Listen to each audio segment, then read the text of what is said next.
When I woke up, I had no clue where I was. The ceiling was white, the lights were white, the walls were white. The air smelled like disinfectant and medicine, with that cold, lifeless feeling of a hospital. I tried to move. There was an IV taped to the back of my right hand, the clear tube running up to a bag hanging above me. The fluid dripped down drop by drop, like time itself was counting down my life. The heart monitor beeped in my ear, each beep like a little hammer tapping against my temple. I tried to remember what happened last night. No, not last night. It was the night before. Actually, the night before that, it had been a whole week. Adam's face. I tried to piece together the fragments. He said, "Penelope, I don't love you anymore." Penelope, I don't love you more.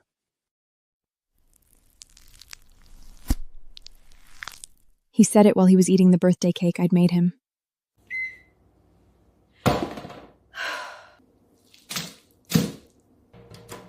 That smelt lies medicine than framed.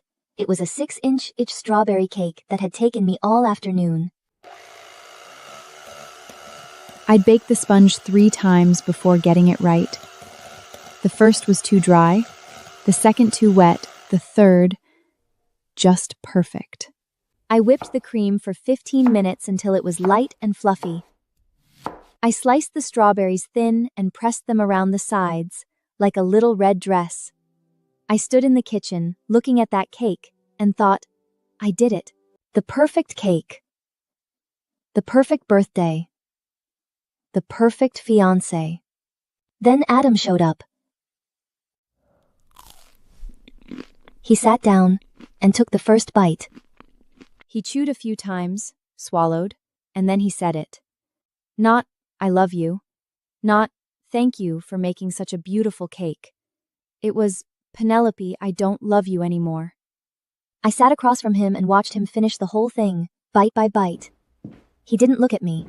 When he was done, he stood up, walked to the door, put on his shoes, pulled it open, and left. I didn't chase after him. I just sat there, staring at the empty plate. There was a ring of cream left on the plate, like a mouth laughing at me. Sweet. But my mouth tasted bitter. Then I opened the fridge. Half a cheesecake from last week was still there. I took it out and ate it all. Then I opened the freezer. 2 cartons of ice cream, still there. Took them out and dug in with a spoon. 1 strawberry, 1 chocolate. Finished them. Then I went to the cupboard, found a bag of chocolate cookies, and ate those too.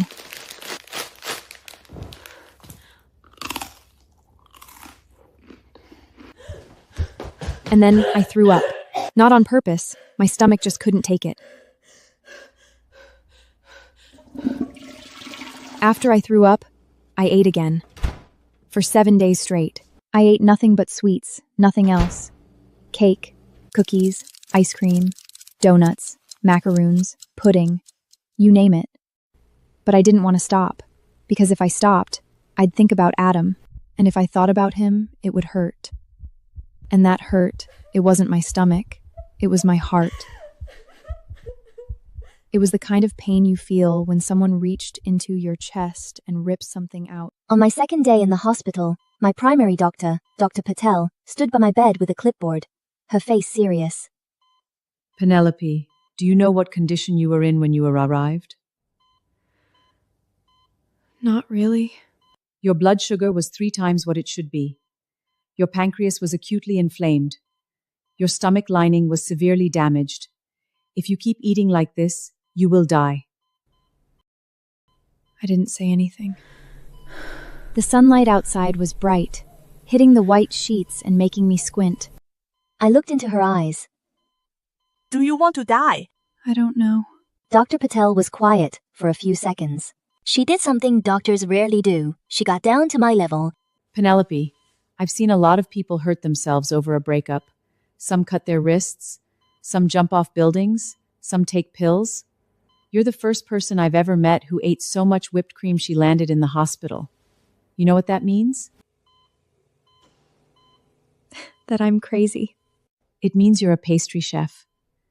Even when you hurt yourself, you use the thing you love most. My tears started falling. Not because I was sad, but because she was right. I love desserts. I baked my first cookies at 10, made my first birthday cake at 12, got into pastry school at 18, and opened my own dessert shop at 22. My life has nothing else, just flour, sugar, cream, and eggs. When Adam left me, he didn't just take himself. He took my desserts. Because when he ate my cakes, I felt like what I had value. When he stopped eating them, I felt worthless. Dr. Patel, can I still make cakes? You can't eat sweets right now, but nobody's stopping you from making them. Make them. Give them to other people. I closed my eyes. Give them to others. On my third day in the hospital, Yelena showed up. She worked at my shop and was my only friend. Penelope, you look like death. Thanks. What'd you bring? A change of clothes. That outfit you've got on is done. She put the bag on the chair, sat on the edge of the bed, and looked at me. Adam's with that woman now. Her cake shop. Her eyes were red, but she didn't cry. What cake shop? My hand gripped the sheet.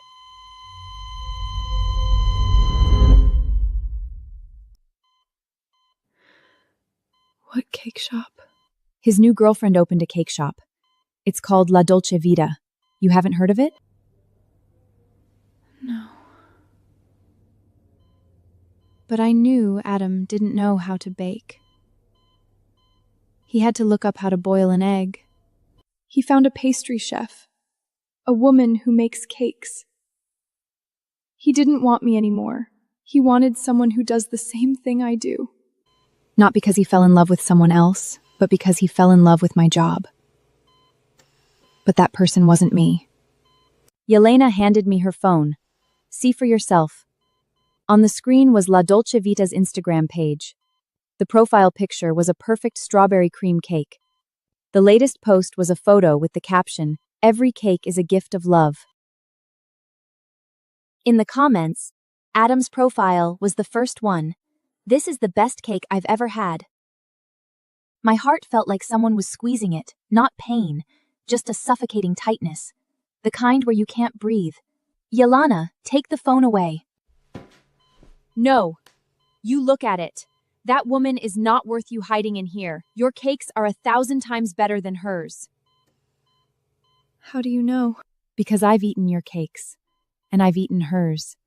Her cakes are beautiful, but they don't taste good. Too sweet. Your cakes aren't perfect, but they're delicious. I opened my eyes and looked at her. You said my cakes aren't perfect? You think my cakes aren't perfect? Your cakes are never perfect.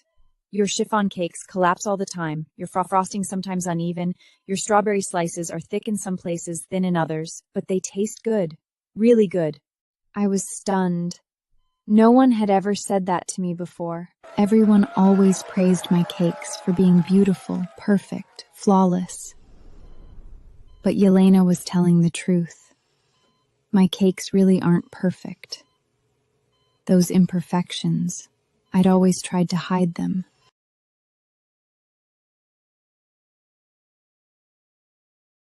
I'd cover the collapsed spots with cream, hide the uneven frosting with fruit, dust powdered sugar over the bumpy surfaces. I spent so much time turning imperfect cakes into perfect-looking ones. And then I'd tell everyone, look, my cake is perfect. But it wasn't true. On the day I was discharged, Yelena came to pick me up. She drove, and I sat in the passenger seat. Outside the window, Chicago was people bustling up and down the streets. Bakeries had croissants in their windows. Coffee shops had lines out the door. Flower shops were bursting with blooms. Everything kept going. Only my world had stopped. What are you going to do now? Go back to the dessert shop. You sure? That place is full of memories of you and Adam. Can you handle it? I'm sure. I don't have anywhere else to go. The dessert shop was mine, The cakes were mine, the customers were mine. On paper. Adam was just help with deliveries sometimes, but after the breakup, he said the shop was ours. He said he wanted half. I said forget it. I didn't want the shop, didn't want the money, didn't want anything. I just wanted to leave that place, those people, those memories. The car stopped in front of the dessert shop. I got out and stood on the sidewalk, looked the sweet room. I'd come up with the name, designed the sign, painted it myself. Every table, every chair inside, I'd put them together with my own hands. Now it was his. I turned and walked away. Penelope, where are you going? I don't know. I walked one street, then another. Past a bakery with croissants in the window. Past a coffee shop with a long line. Past a cake shop, La Dolce Vita. I stopped. In the window was a strawberry cream cake, just like the ones I made. No, not just like. My cakes are alive. This one was dead. It was perfect, but boring. It was smooth, but soulless. It was a copy, not a creation. I stood there looking at it for a long time. So long that someone came out. A woman, blonde, tall, wearing a pink apron. This was Sophia, Adam's new girlfriend. I'd never seen her in person, but I'd seen her pictures on social media. She was even prettier than in the pictures. She saw me, froze for a second, then recognized me. You're Penelope? Yes. I'm sorry too. Sorry for what? Sorry you came to a shop that only knows how to copy. Her eyes glared at me. Her mouth opened and closed like she wanted to say something, but nothing came out. Penelope, you're just jealous. I didn't look back. Jealous? Maybe. But I wasn't jealous of her. I was jealous of myself. The version of me who used to love baking, who wasn't afraid to fail, who wasn't afraid of things collapsing. The version of me who wouldn't give up everything for a man. Where did that Penelope go? I walked for a long time. But I couldn't let it beat me. Because I still had Yelena. I still had flour, sugar, cream, and eggs, and I still had my hands. Help me find a storefront. As small as possible, as cheap as possible, any neighborhood as long as it's far from here. You're opening a new shop? I'm opening a shop that only sell ugly cakes. What kind of ugly cakes? Failures. There was a long silence on the other end. Penelope, are you serious? Dead serious. Who's going to buy them? I don't know. But I'm going to try. I found a stop front in Chicago's South Side. It used to be a shoe repair shop. The faded sign was still hanging out front. The space was tiny, maybe 250 square feet. The floor was scratched and there were spill-off and the sun-polished stains on the wall poured in. But I stood in the empty space, the sun warming my skin. I closed my eyes and pictured the new shop in my mind. No fancy display cases, no soft lighting, none of those props that make cakes look perfect. Just a wooden shelf with ugly cakes on it. Ugly. No covering up, decorating, no pretending to be perfect. Yelena helped me decorate the shop. What are you going to call the shop? Ugly Cake Shop. On opening day, I made 10 cakes. 1 collapsed chiffon, 1 lumpy cream cake, 1 cracked cheesecake, 1 sunken pound cake, 1 burnt brownie, 1 overly moist carrot cake, 1 dry angel cake, 1 sponge that hadn't risen, and 1 Swiss roll with a wrinkly surface. 10 ugly cakes lined up neat on the wooden shelf. The card had just not perfect, but it tastes good. Then I sat behind the counter and waited. The morning passed. No one came in. The afternoon passed. Still no one. How many did you sell? 0. Want me to bring some 50% off stickers? Ugly doesn't mean cheap. Ugly is still valuable. The next day, still no customers. On the third day, an old lady pushed the door open. Her hair was completely white. She used a cane, and she walked very slowly. She walked around the shop and stopped in front of the collapsed Shiflo cake. Little girl, what's wrong with this cake? It collapsed. Why did it collapse? Because I didn't bake it right. But does it taste good? Try a piece. Free of charge. I cut a small piece and handed it to her. She took it, put it in her mouth, and chewed for a long time. It's good. Really good. She bought the whole cake. $10. I made $5 profit. Little girl, your cakes aren't pretty, but I'll come back tomorrow. She really came back the next day, and the day after that. The day after that, she brought a neighbor. Slowly, more and more people started coming. By the 4th week, there was a line out the door, not because my cakes tasted good, though they did, but because my cakes were proudly ugly. Someone took a photo and posted it online with the caption, "This cake is as lopsided as my life." That post was shared thousands of times. The next day, a long line formed outside the shop. People drove in from other cities just to buy a collapsed Shiflor cake. People held up their phones, shot videos, gone live, saying this is the ugliest cake shop in Chicago. I didn't read the comments. Yelena read them and told me what they said. Some said this cake is so ugly it makes me cry. Some said, is the owner crazy? Some said, it looks disgusting. But more often it was tastes good delicious. Really made me cry. It made me feel like my own failures aren't so bad. One day in the 5th week, a young girl walked in. She was thin, pale, with deep dark circles under her eyes. She stood in the shop for a long time, looking at the cakes, but didn't buy anything. Can I help you? I want to buy a cake, but I don't know which one. Who is it for? For myself. I'm 23 today. I have no friends, no family, no one to celebrate my birthday. I want to buy myself a cake. My heart tightened.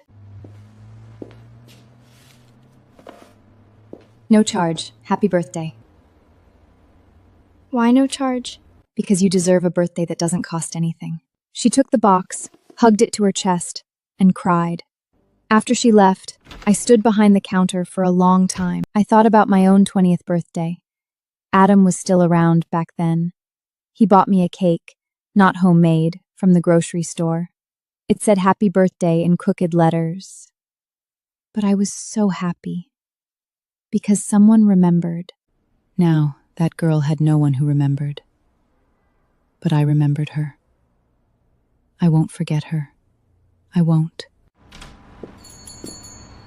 There was a man in his 40s who came every Wednesday to buy a lopsided banana break. He never said a word, just put down the money, took the break, and left. On the 7th Wednesday, he didn't leave. He stood at the counter, looking at me. Penelope, can I talk to you for a minute? About what? About this bread. What about it? I thought for a moment, then took a lopsided banana bread off the shelf, packed it up, and handed it to him. This bread is lopsided, but it tastes good. You don't have to be perfect right away. First, learn to taste good, meaning make people happy when they're around you. If you make people happy, you won't get divorced. It was the first time he'd ever laughed. He took the bread and left. From then on, he came every Wednesday and stayed a little longer each time. Slowly, he started talking about his job, his kids, his ex-wife. I listened and didn't say much, because I knew he didn't need advice. He just needed someone to listen. Penelope, 3 months after Ugly Cake Shop opened, Yelena ran in with a newspaper. She spread it out on the counter. It was the food section of the Chicago Tribune. The headline read, "The Ugly Cake Queen. She only sells failures, but she's made a name for herself." The article told my story getting dumped by my boyfriend, eating too many sweets, and ending up in the hospital, opening this shop that only sells ugly cakes. I stared at it for a long time. Not because I was famous, but because they said, just like her. They didn't say, just like her cakes. They said, just like her. They saw me, not the cakes. Me, the collapsed, lopsided, uneven version of me. That day, the shop was packed. That day, the shop was packed. A woman bought 3 collapsed chiffon cakes and said, I'm bringing these to my friend. She just got divorced. I want to tell her that falling apart is okay. I gave her an extra one for free. She said, no, I can pay. I said, it's not free. It's a blessing. Your friend just got divorced.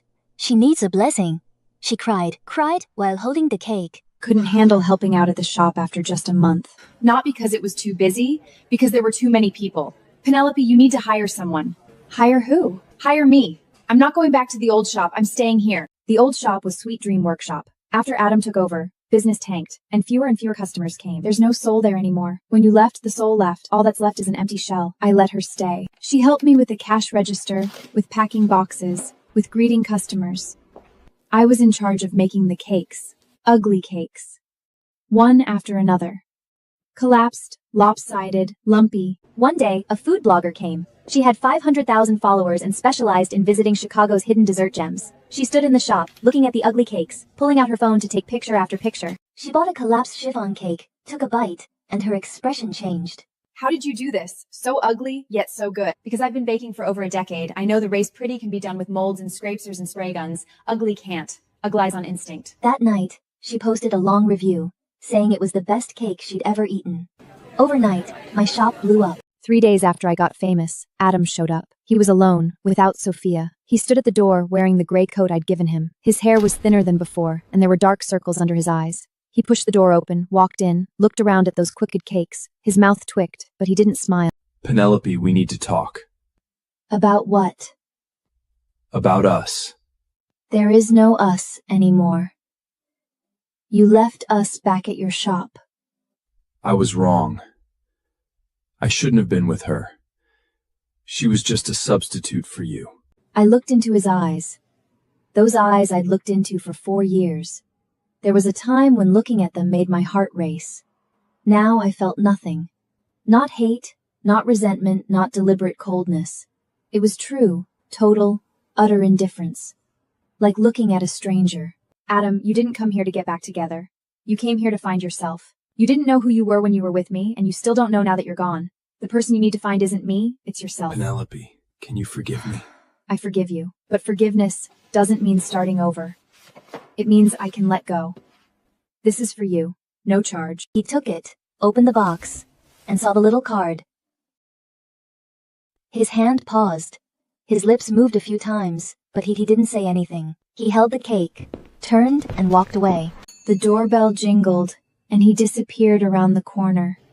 Yelena came out from the back and stood beside me. You're so generous. If it were me, I'd have thrown the cake in his face. Throwing it would be a waste. If he eats it, at least no food goes to waste. You don't hate him? No. If I hated him, he'd be gone. If I don't hate him, he'll still be gone. So hate doesn't matter either way. What matters is that I don't need him anymore. Sophia's shop closed. I heard it through the grapevine. Someone told me Adam and Sophia broke up and she sold the shop. Sophia went back to her hometown and went back to nursing. She was never really a pastry chef. She just liked making cakes, but she had no talent. She couldn't make desserts with soul. Flawless cakes were made with molds, scales, and timers, not with heart. I didn't go see her. There was no need. Everyone has their own path. Her path wasn't in baking. One day, Sophia came to my shop. She stood at the door, wearing a gray coat, her hair cut short. Looked several years older than. Penelope, I want to learn how to make cakes from before. Why? Because I don't want to make perfect cakes anymore. Perfect cakes have no soul. I want to make cakes with soul. I let her in. She stood in the back kitchen, looking at me. I handed her a mixing bowl. Mix the dough. Don't measure. Go by feel. By feel? I can't do that. You can. You've just forgotten. Perfect people don't mix dough. Perfect people use scales, measuring cups, and timers. Forget all that, and you'll know how. She hesitated, then started mixing. Too much water? Add flour. Too much flour? Add water. Flour flew onto her hair, her clothes, her face. She was like a little kid, covered from head to toe. I laughed. She laughed too. It was the first time she'd ever laughed in front of me. A real laugh. Not the I'm trying to look friendly kind of laugh, but a laugh from the heart that she couldn't hold back. Penelope, I haven't laughed like this in a long time. Me neither. I haven't watched someone mix dough like this in a long time. Sophia studied at my shop for 2 months. She learned to make collapsed chiflot cakes, lopsided banana bread, and lumpy cream cakes. Her first ugly cake, collapsed, lopsided, cream all over her hands. Her first ugly cake, collapsed, lopsided, cream all over her hands. She looked at that cake and cried. Penelope, I failed. No, you didn't fail. You succeeded. You made an imperfect cake. That's the first step. She wiped her tears, cut a slice, and put it in her mouth. She chewed, and then she smiled. It's good. Of course it's good, because you made it. It's not a copy. It's you. Penelope, why don't you hate me? Because hating you is exhausting. I'd rather spend my energy somewhere else. Like where? Like making ugly cakes. Like helping you mix dough. Like watching you laugh after you cry. She lowered her head and was silent for a long time. Penelope, I want to go back and open a shop. Not La Dolce Vita, a different name. No perfect cakes, just ugly cakes. Like you. Go for it. Just make sure they're uglier than mine. She smiled. A real smile. Sophia went back to her city and opened a new shop. The name was Collapsed. Just one word, collapsed. On the sign was a drawing of a collapsed chiffro cake. She sent me a photo, and I laughed. What do you think? Really ugly. Thank you. That was the first time I felt happy because someone called my ugly cake ugly. A customer came to my shop. His name was Henry, in his 60s, a retired teacher. He came every Friday to buy a collapsed chiffon, rain or shine. One day, he didn't show up. The next week, he still didn't come. The third week, he came, on crutches, his left foot in a cast. Henry, what happened? Fell at home. No one knew. Laid there for a whole day. You live alone? Alone. My wife's been gone for 10 years. Kids live far away. I boxed up the cake, handed it to him, and tried not to charge him. I didn't come here for freebies. I came to buy a cake. Your cake is the highlight of my week. If I don't even pay for that, what's the point of living? I took his money. I stood at the door and watched his limping figure. The sun was bright. He walked slowly, but he didn't stop. He wouldn't stop. One day, a TV producer came. Her name was Julie, in her 40s, with short hair and a sharp demeanor. She stood in the shop, looked around for a long time, then walked to the counter. Nalapa, I'm a producer for the Great American Dessert Competition. I want to invite you to compete in the next season. Me? The ugly cake lady? Yes, we need contestants like you. The other contestants make perfect cakes. I'd embarrass myself. The embarrassing thing isn't being ugly. It's pretending you're not. There was no pity in those eyes, no sympathy. Just one thing. Seriousness. She was dead serious. I'll think about it. I thought about it, thought it for 3 days. Go. Go. Go. I stood in the back kitchen for a long time, looking at the flour, sugar, cream, eggs. I thought of my mom. Penelope, no matter what you do it with your whole heart. Being wholehearted doesn't mean being the best. It means doing it so you have no regrets. I picked up the phone and called Julie. I'll do it. The tryouts for the Great American Dessert Competition were held in Los Angeles. I brought my collapsed Shiloh cake. At the tryouts, there were hundreds of contestants, each with exquisite, perfect, gleaming desserts in front of them. My Shiloh cake sat among them like an ugly duckling. When the judges came over, they looked at my cake and frowned. What is this? A collapsed chiffon cake. Do you know the competent for perfect desserts? Perfect shape, perfect texture, perfect decoration. Your cake... My cake isn't perfect, but it tastes good. Take a bite. The judge hesitated, cut a small piece, and put it in his mouth. As he chewed, his expression changed. From doubt to surprise. From surprise to delight. It's good. Really good. So will you let me in? You're in. The first round's theme was first love. I walked to my station and looked at the ingredients laid out. Flour, sugar, eggs, cream, strawberries. I thought about my first love. Not Adam. It was a guy named Mike back in high school. We dated for 3 months, and then he stopped talking to me. And then I made my very first cake, just for myself. The cake collapsed. The cream was lumpy, but I ate it happily. I made a collapsed cheesecake. The judges looked at it, then at each other. Why is it collapsed? Because first love collapses. You think it's perfect, but then it falls apart. And after it falls apart and you wasn't your fault, then they gave their scores. I made it to round 2. The second round's theme was home. I thought about my mom. She went back to Mexico when I was a teenager and never came back. I don't blame her. She has her own life, but every time I make a cake, I think of her.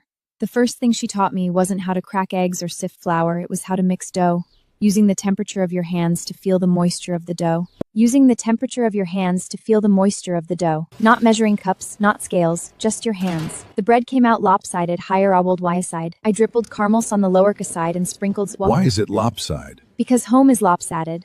Not perfect, but warm. It doesn't Madges took a bite and nodded.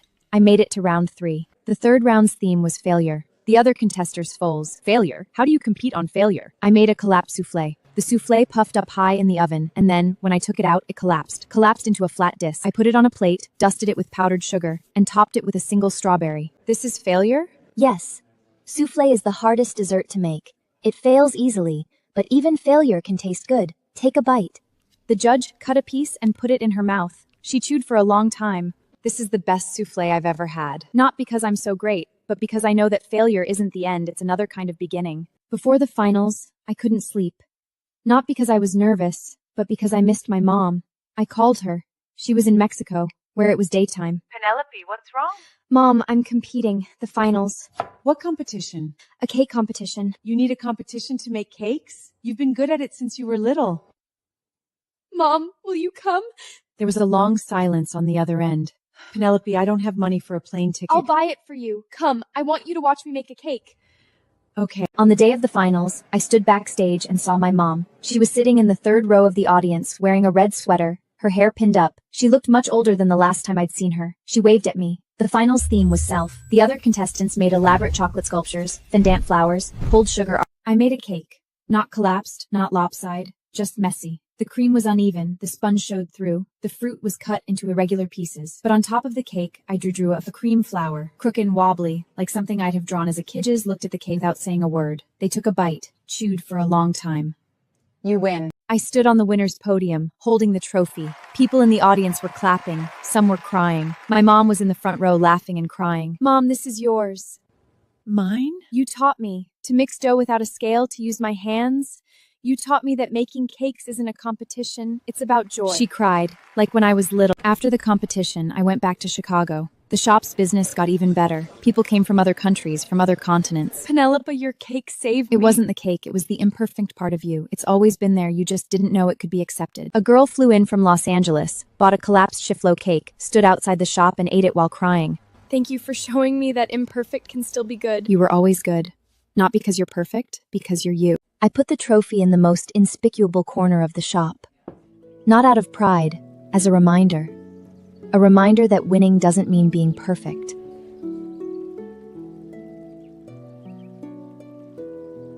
Winning just proves that being real matters more than being perfect. Mom stayed in Chicago for a month. She helped me make cakes, not with my recipe, but with hers. A little less flour, a little less sugar, one extra egg. Her cakes didn't taste as good as mine, but they had her taste. That taste reminded me of being a kid. Coming home from school, smelling sweetness drifting out of the kitchen, Mom was baking. That taste I've never forgotten. Now, Mom is by my side. I get to smell that taste every day. Mom was going back to Mexico. I took her to the airport and bought her a big bag of ugly cakes to bring back for the neighbors. Mom, have you thought about staying? Penelope, you're grown up. You don't need your mom anymore. I do need you. I need you to bake cakes for me. I'll come often, but you have to come visit me in Mexico too. I'll bake cakes for you. Okay. She went through security and disappeared into the crowd. I stood there, clutching a card she'd left for me. I published a book. The title was It's Not Perfect, But It Tastes Good. The book told the stories of my cakes, the collapsed schiffles, the lipsquid banana bread, the lumpy cream cakes. It also told the stories of the customers who came to the shop. Their stories were even more moving than the cakes. There was an old lady who makes me feel like being old to buy a collapsed still taste. There was a young girl who came to the shop after a breakup and bought a lopsided banana bread. The bread is crooked, but it tastes good. My life is crooked too, but it'll be okay. There was a middle-aged man who came after his divorce to buy a collapsed souffle. The souffle collapsed, but it's still edible. My marriage collapsed, but I'll still live. I wrote their stories in the book, not to get famous. It was to remember that every person is imperfect, and they are all good. After the book came out, Adam bought 3 copies. He sent me a copy, with an inscription on the inside cover. Penelope, thank you for your cake. You taught me one thing. What matters is being real. I didn't write back. Not because I didn't want to, but because I didn't need to. He was no longer important. What mattered were the ugly cakes, the customers, the stories, and myself. My apprentices kept growing in number. Sophia came every weekend. She had closed Collapsed and was now helping me full-time. I don't want my own shop anymore. I want to be with you. Okay, come. You'll be my #1 apprentice. I'm your only apprentice. No, you're the first, not the only. Then came a second, a third, a fourth. They all wanted to learn how to make ugly cakes. I taught them to mix dough without measuring cups, to use their hands, to bake without timers, to use their noses, to spread cream without scrapers, to use their hearts. They learned slowly, but they were serious. One apprentice was named Emily, 19 years old, a college dropout whose parents didn't support her baking. When she came to my shop, Penelope, I want to learn to make cakes. I can't pay for lessons, but I can work, do dishes, sweep the floor, wipe tables, anything. You don't have to pay, and you don't have to work. Just learn. Why?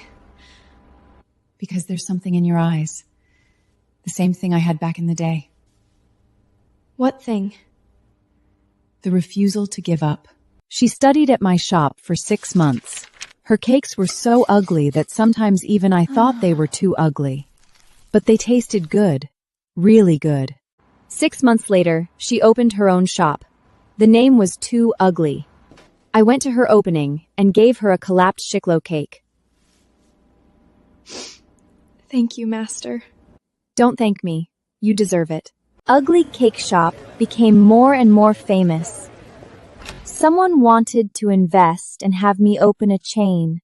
I turned them down. Not because I was afraid of doing badly, but because I didn't want to change. If it got bigger, it couldn't be ugly anymore. Ugly is small, is casual, is one person. Big means standards, means uniformity, means perfection. I don't want perfection. I want ugly. One day, I received a letter. It was from Dr. Patel. Penelope, I watched your competition. You won. I knew you would win. Because when you make cakes, there's something in your eyes. Not technique, but heart. Heart doesn't lose. I taped the letter to the wall, next to all those cards. Dr. Patel saved my life. She was right. I wouldn't lose. Not because I have talent, but because I'm not afraid to collapse. I started making cream flowers again. Not pretty cream flowers, ugly ones. Wobbly, different sizes, like something a child would draw. I put them on the cakes, the collapsed, lap-sided, messy ones. They matched perfectly. Ugly with ugly. Just right. Penelope, why are your cream flowers so ugly? Because they're made by me. I'm not perfect. My flowers aren't perfect either, but they look really good. I went to Sophia's city to see her new shop. She was doing great. The shop was packed. Her cakes were even uglier than mine, and even tastier.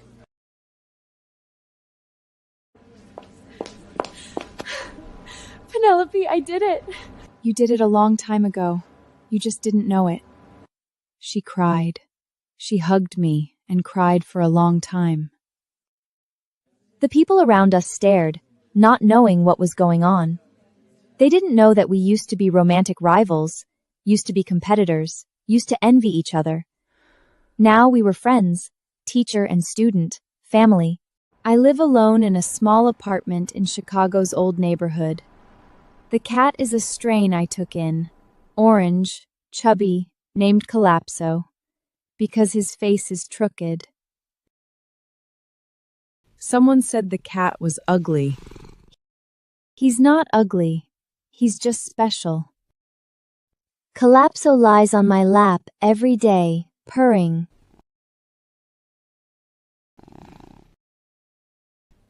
When I make cakes, he squats nearby and watches.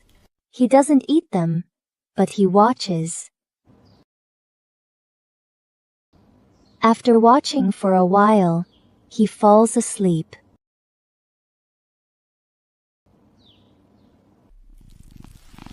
He doesn't eat my cakes, but I know he likes them, because every time he sees me take out the flour, he starts kneading with his paws. One afternoon, a woman came into the shop. She carried a bag, and inside the bag was a box. She put the box on the counter and opened it. Inside was a cake, a collapsed banana bread, lumpy cream, messy cream flowers. Ugly, really ugly. Penelope, I made this myself. It's my first cake. Does it taste good? I don't know, you tell me. I cut a small piece and put it in my mouth. I chewed for a long time. Sweet, sour, bitter. It wasn't just the taste of the cake. It was her taste. The taste of a first-time baker. It's good. What's your name? Grace. Grace, you did a great job. Keep baking. She smiled. That smile, it was the same as mine when I first successfully made a cake. Not perfection, satisfaction. That feeling of I did it. She left. I put that cake on the shelf and didn't sell it. Looking at it, I could remember her. Remember every first-time baker. None of them are perfect, but all of them deserve to be here. Not even half an hour lay edges against bag if her cheeks flushed. Penelope, I have Supermon Weaver's birthday, and I want to bake her ugly cake myself. But I tried at home, a batter collapsed or the cream wouldn't whip at all. If you've got time, stay. I'll teach you when I get a moment. No charge. Grace's eyes lit up right away, and she hurried into the kitchen. The shelves were filled with all kinds of ugly cakes waiting to be sold. Lopsided chiffons, crooked loaves. I handed her a bag of cake flour and some fresh eggs. No measuring scale, no measuring cups. Just go by feel. Add water and flour however it feels right. There's no one perfect formula for a cake. Grace knitted the dough clumsily, flour flying everywhere, dusting her sleeves and hair. She messed up the egg whites over and over, ruining 3 eggs in a row. Frustrated, she dropped her head and wanted to toss the batter. See, I've got no baking talent, I just can't do it. When I first started my shop, I built it on one failed batch after another. Collapse doesn't mean ruined. Imperfect doesn't mean bad tasting. I helped her remix the ingredients, and we watched the oven slowly heat up. While waiting for it to bake, Grace slowly opened up about what was on her mind. She told me she used to obsess over everything being perfect. Work had to be top-notch, life couldn't have a single slip-up, the constant tension gave her anxiety. Then she came across my book, It's Not Perfect, but It's Delicious, and slowly started letting go except to hoe of that mindset, her own flaws. Baking ugly cakes was her first step towards making peace with her imperfect self. The oven dinged. The chiffon cake came out still collapsed on one side. Grace held the finished cake in her hands, gently tracing her fingertips over the uneven surface. She wasn't disappointed. Her eyes were full of joy. It's not pretty, but it's mine. Completely mine. As evening approached, Grace packed up her cake and got ready to leave. Before she went, she left a handwritten note. I pinned the note on the wall next to cards left by other customers over the years. Then I turned towards the window display. The setting sun slanted across the shelves, where the first ugly cake Grace had brought sat quietly, surrounded by all the other oddly shaped ugly cakes in the room. The sun came up. The oven dinged. The cake was done. I opened the oven, and a burst of steam hit my face. The cake had collapsed, but it smelled amazing. I put them on a rack to cool, then frosted them one by one, not smoothing them out, shaping them, crooked, round, irregular, like clouds, like mountains, like moods. Next to each cake, I put a little card with those words on it. Not written to anyone in particular, written to everyone who walks in, to let them know it'd be eaten. No, they deserve to be loved. To be loved, you don't need to be perfect. You just need to be real.